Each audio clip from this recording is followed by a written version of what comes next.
Hi, welcome to this edition of the Revelation, and today we're in Revelation chapter 1, verses 1 through 3. Let me read those for you.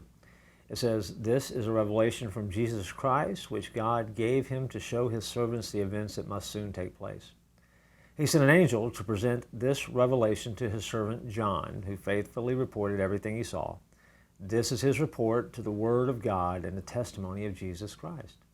God blesses the one who reads the words of this prophecy to the church, and he blesses all who listen to its message and obey what it says, for the time is near." A lot of people think about the book of Revelation, and they get it wrong right at the beginning. They say it's a book of Revelations with an S on the end. It's not.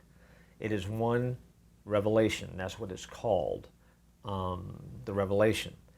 And some people think it's a book that is a puzzle or a mystery that can't be solved. But the word revelation in Greek actually means to reveal, to disclose, or to uncover. That's what revelation means. And so the purpose of revelation is not to conceal or hide information, but the purpose of revelation is to reveal information. It's to fully reveal Jesus Christ in all of his glory. It's a book that's written about Jesus and by Jesus. It tells us that he's coming again. It tells us that the condition of the world is going to look a certain way when he comes. It unveils Jesus as the sovereign king and ruler over all the earth. And it also describes the unfolding of history at the end of the world as we know it. There's always been stories and rumors and questions about the end. Well, Revelation is where we get the answers. In verse 1, John says, this book will reveal the events that must soon take place. And this phrase describes an event that will occur suddenly, but not necessarily in the near future. In other words, the stuff that Revelation talks about may not occur today or tomorrow, but once they begin to unfold, the events will begin to happen in rapid succession. And so people from the beginning of time have been thinking about, well, when does the end times come? And when does the end coming?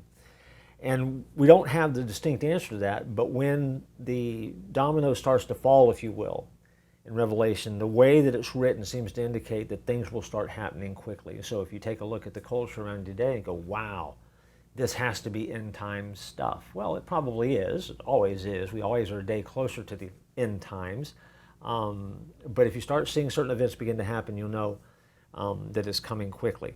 It's also interesting to note that Revelation is the only book in the Bible that promises a blessing to those who read it. As a matter of fact, there's not just one, not just two, not just three, but there are 7 distinct blessings in the book. Revelation 1:3 says, "Blessed is the one who reads aloud the words of this prophecy, and blessed are those who hear it and take to heart what is written, because the time is near." In Revelation 14:13 it says, "Blessed are the dead who die in the Lord from now on."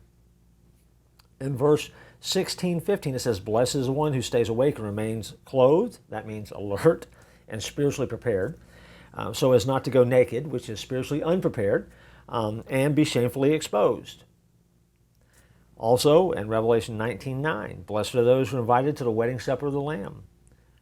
Revelation 20 verse 6, "Blessed and holy are those who share in the first resurrection. The second death has no power over them, but they will be priests of God of Christ and will reign with him for 1,000 years. Revelation 22:7, "Blessed is the one who keeps the words of the prophecy written in the scroll."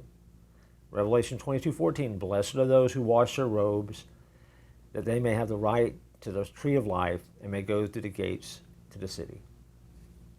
In other words, you find a blessing just by reading Revelation. And think about it this way. As eager as people are to read and understand the book of Revelation, and the Bible promises a blessing, if the Bible promises a blessing just by reading the book, how much greater do you think the blessing would be if you just obeyed the book?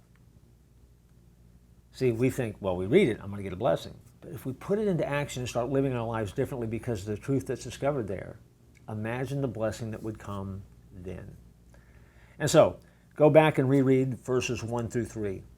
It is a reminder that what's in store for you is an amazing blessing that's going to come as you look toward those end times and see what God has to say about how it all wraps up and he wins in the end, which is great news, and we'll uncover more as the revelation continues.